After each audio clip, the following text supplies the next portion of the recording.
Assalamualaikum warahmatullahi wabarakatuh.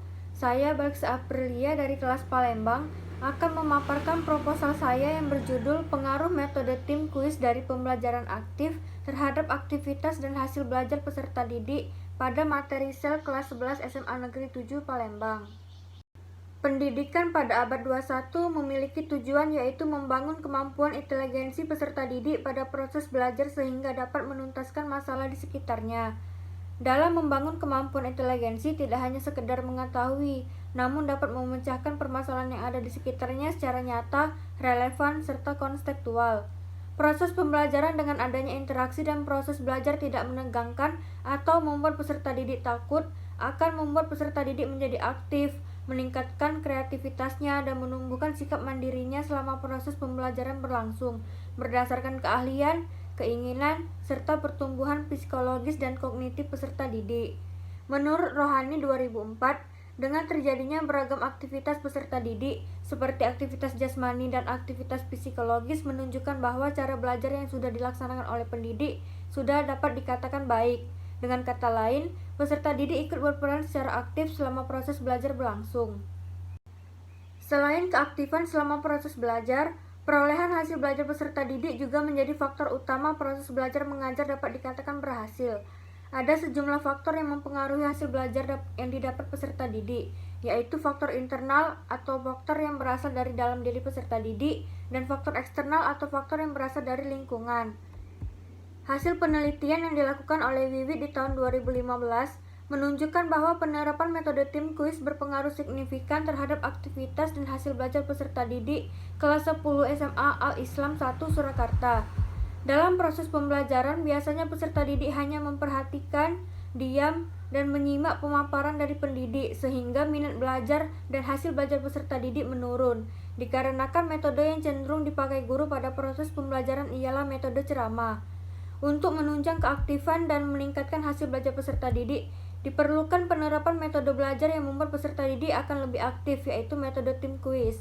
Tim kuis adalah metode belajar yang terpusat pada peserta didik serta mengajak peserta didik bekerja sama dengan timnya untuk melakukan diskusi, tanya jawab, dan mengemukakan pendapat yang akan melatih keaktifan peserta didik dan penguasaan materi yang dimiliki oleh peserta didik. Materi sel terdapat pada KD 3.1, menjelaskan komponen kimiawi penyusun sel, struktur, fungsi, dan proses yang berlangsung dalam sel sebagai unit terkecil kehidupan.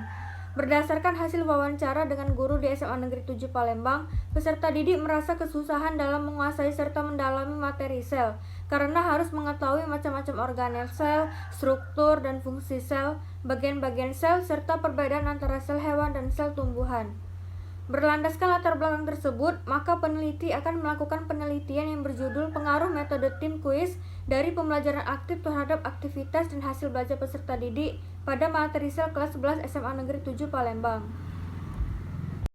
Berdasarkan latar belakang di atas, maka yang menjadi permasalahan dalam penelitian ini adalah yang pertama, bagaimana pengaruh penerapan metode tim kuis dalam meningkatkan keaktifan peserta didik pada materi sel kelas 11 SMA Negeri 7 Palembang.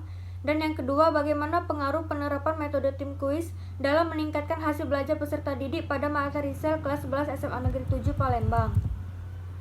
Dalam mencegah meluasnya permasalahan, peneliti membatasi masalah penelitian, yaitu metode yang dipakai pada penelitian ini adalah metode tim kuis pada materi sel.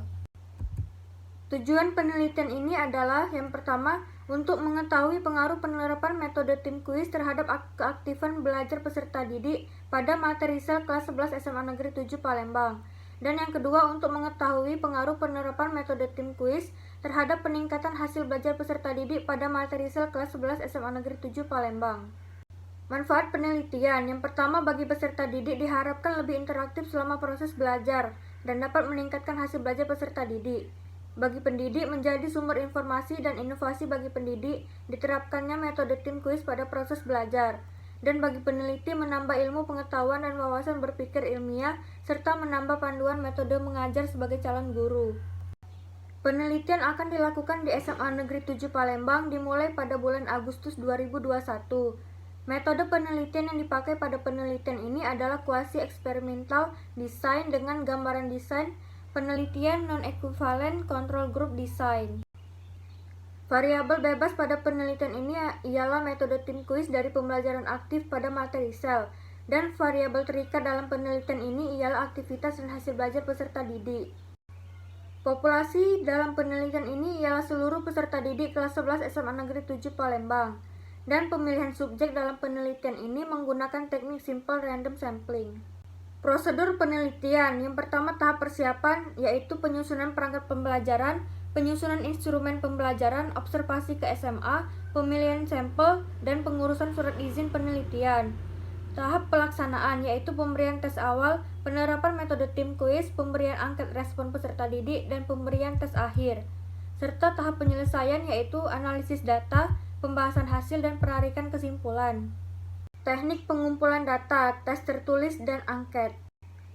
Menurut Sudijono, 2015, analisis data tes hasil belajar dapat diperoleh dengan rumus skor yang diperoleh dibagi dengan skor maksimal dikali 100.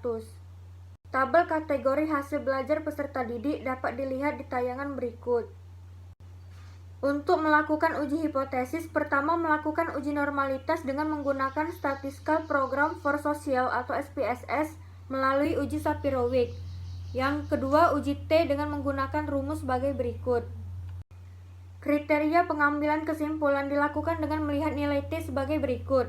Yang pertama, hipotesis akan diterima jika signifikansi lebih dari 0,05 pada taraf signifikansi 5%, dan hipotesis ditolak jika signifikansi kurang dari 0,05 pada taraf signifikansi 5%. Analisis data respon peserta didik menggunakan skala Likert dalam bentuk checklist dengan 4 alternatif jawaban. Tabel klasifikasi pernyataan positif dan negatif dapat dilihat pada tayangan ini. Menurut Sugiono, 2016, untuk menghitung persentase respon peserta didik menggunakan rumus, yaitu jumlah skor yang diperoleh dibagi jumlah skor ideal seluruh item dikali 100%. Itulah tadi pemaparan proposal dari saya ucapkan terima kasih. Wassalamualaikum warahmatullahi wabarakatuh.